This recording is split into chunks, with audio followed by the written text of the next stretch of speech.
Thank you. And I just want to say thank you so much for this opportunity and being here with not only amazing art and also artists. It's really amazing. Awesome. Yeah. I'm Ava. I graduated from Central St. Martin's Textile Design with a pathway in knit. And my project is called Magnified Flower.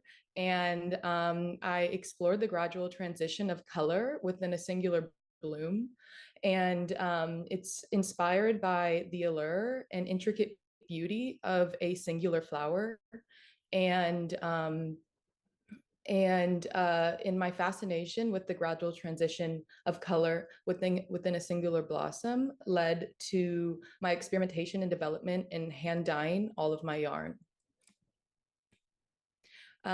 My initial inspiration had come from Georgia O'Keeffe and her artwork, how she would display one singular flower. And I really appreciated how she took inspiration just from one flower itself and the colors that she took from that one flower. So these on the screen now are collages that I did in order to find my color palette. They were pieces of paper that were then cut up and this collage together in order to find different and sophisticated colors in order to inspire me to dye my yarn. This display on the screen now is a technique that I've developed when dyeing my yarn. I was inspired by Shibori dyeing techniques and using the hanks and wrapping, twisting them around recycled materials such as wooden blocks and corks. All my yarn was sourced from a local supplier in Northern England, and it's all undyed wool yarn. And this is just some photos of my the dyeing process. It was very much like felt like a science experiment, but the goal here was to create each hank having its own color palette and distinct character, trying to highlight the colors you see within blooms.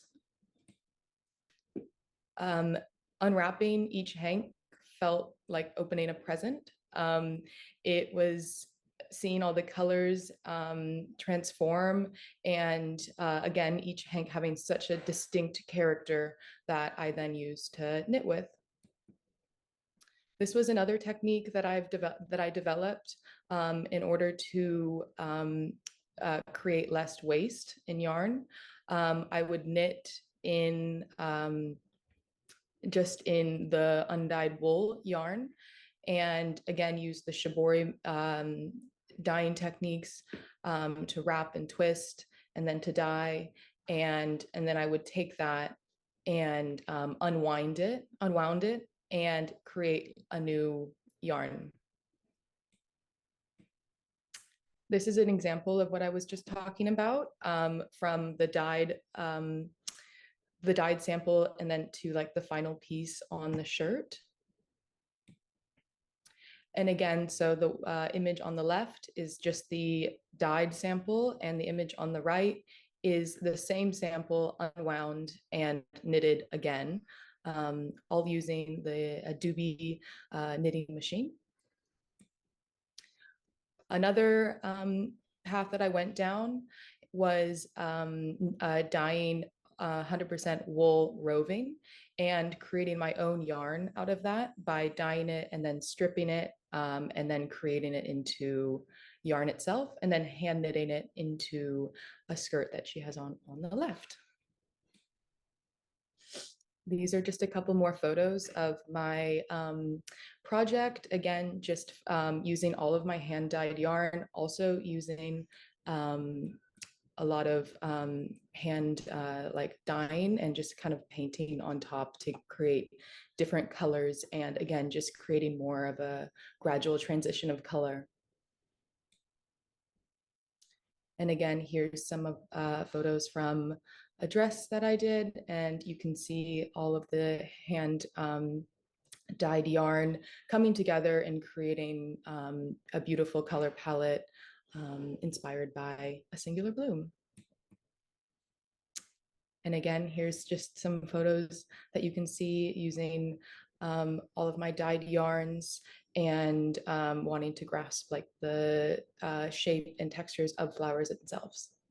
It's And time. thank you so much. I appreciate it. Thank you.